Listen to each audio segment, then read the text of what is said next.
तो hello guys, मैं आज एक और अंडररेटेड बिग नॉवेल लेकर आ चुका हूँ।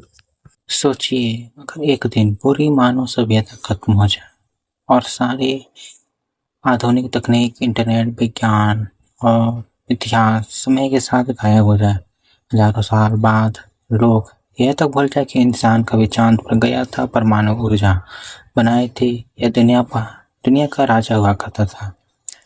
अब इमेजिन कीजिए कि इस दुनिया का असली शासक इंसान नहीं है, बल्कि एक स्पेक्टर्स हैं, जो कि एक एलियन सिविलाइजेशन है। ऐसे प्राणी जो इंसानों का शिकार करते हैं, ऐसे प्राणी जिनकी पावर के सामने पूरी ह्यूमैनिटी बार बार हार चुकी है। और इसी दुनिया में एक लड़का बिना किसी याददाश्त के जागता, उसका नाम है नी। और मैं जो नॉवल की बात कर रहा हूँ उसका नाम है किल द सन। हाँ, जब मैंने भी इसका नाम सुना मैं भी क्यूरियस हो गया। किल द सन, ये कैसा नॉवल है?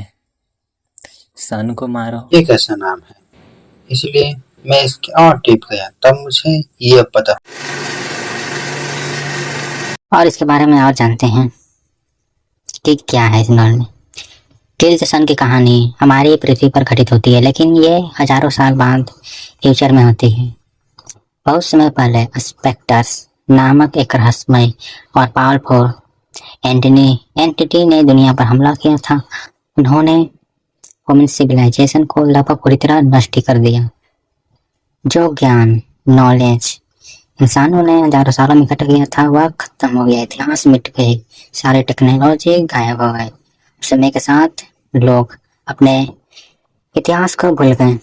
मानवता ने कई बार खुद को फिर से खड़ा करने की कोशिश की, लेकिन हर बार वे स्पेक्टर द्वारा नीचे गिरा दिए गए। तो मैं बहुत स्पेक्टर बात कर रहा था। स्पेक्टर क्या है, इससे बात करते हैं। स्पेक्टर केवल राक्षस या मॉन्स्टर, एलियंस नहीं है। वैसे वे इस दुनिया का सबसे खतरनाक एंटिटी हैं। कुछ स्पेक्टर इंसानों के डर से ताकत पाते हैं, कुछ उनके दुख और निराशा से, तो कुछ इतने चालाक होते हैं कि बिना लड़ाई के लोगों की जिंदगी बर्बाद कर सकते हैं। यही कारण है कि इस दुनिया में हर इंसान स्पेक्टर से डरता है।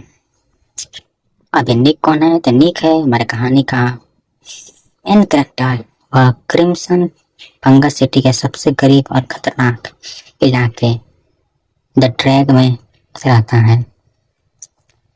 उसे अपना इतिहास याद नहीं है, वह नहीं जानता कि वह कौन है, नहीं कि वह यह जानता है कि उसके साथ पहले क्या हुआ था। लेकिन एक चीज उसे पता है, अगर उसे अभी जीना है तो उसे मजबूत बनना होगा।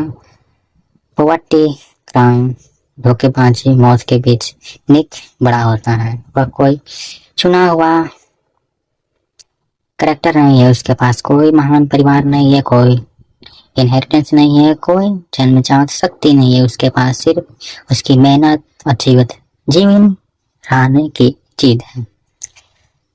अब आगे इस नॉवल बढ़ते हैं।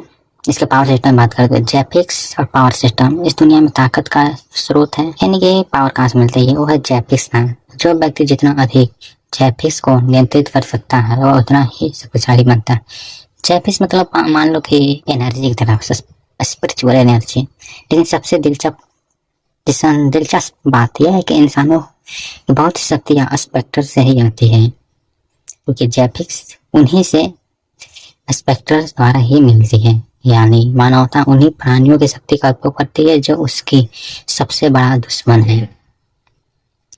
अब आता है जैपिक्स एक्सट्रैक्टर। तो जैपिक्स एक्सट्रैक्टर इस दुनिया में एक ऐसी जॉब है जो सभी लोगों का सपना होता है। निक का सपना था जैपिक्स एक्सट्रैक्टर बनना। यह दुनिया की सबसे प्रतिष्ठित जॉब में से एक है।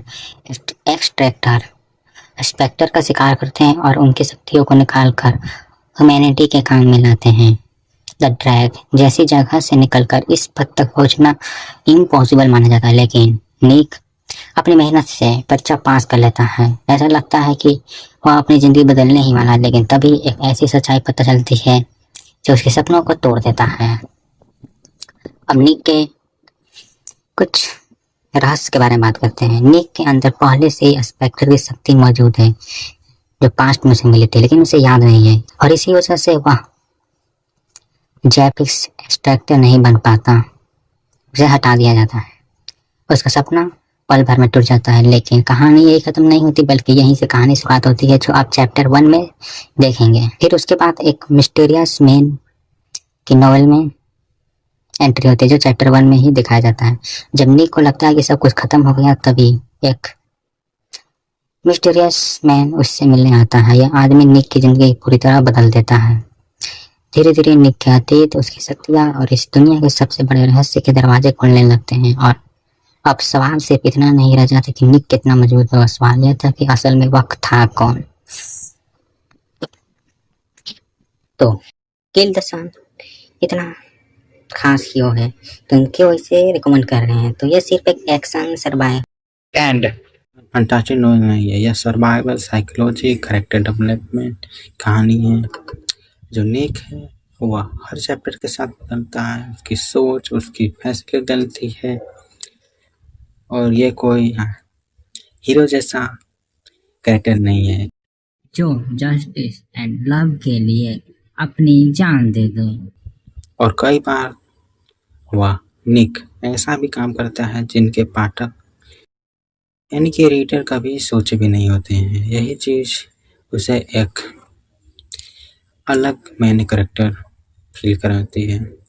अब मैं बात करता हूँ किल द सन की यूनिवर्स की। तो किल द सन लेखक है वार मैसेज, जो उनके पहले लिखे गए नॉवेल थे lightning is the only way and short God in a world of magic, और जो अभी लेटेस्ट उनका नॉवेल है स्ट्रॉन्गेस्ट हैमर गॉड। ये सभी नॉवेल एक ही यूनिवर्स से कनेक्टेड है, जो किल द सन है।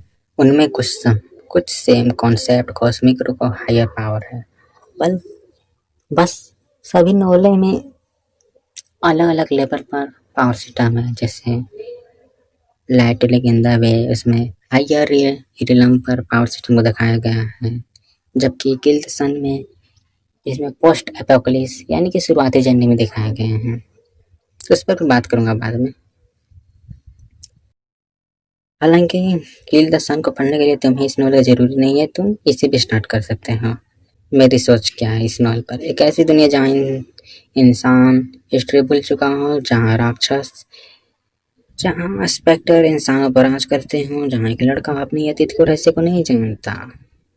तो क्या एक दुनिया ऐसा जान पाएगा क्या? स्पेक्टर वास्तव में सिर्फ एक राक्षस है, मॉन्स्टर है, डेमन्स है। और आखिर किल द सन नाम का असली मतलब क्या है भाई, मुझे भी जानना है। तो बनिए रहिएगा इस नॉवल के साथ, जो मैं एक्सप्लेन जल्दी करने वाला हूँ। मेरा चैनल बनाएगा और भी हिंदी एक्सप्लेशन में, नो AI ऑडियो बुक, जो कि बाकी लोग डालते हैं, जो कि तुम जानते ही हो कितना बकवास लगता है सुनने में। तो चैनल को सब्सक्राइब कीजिएगा, जल्दी नॉवेल स्टार्ट होने वाली है। थैंक्स।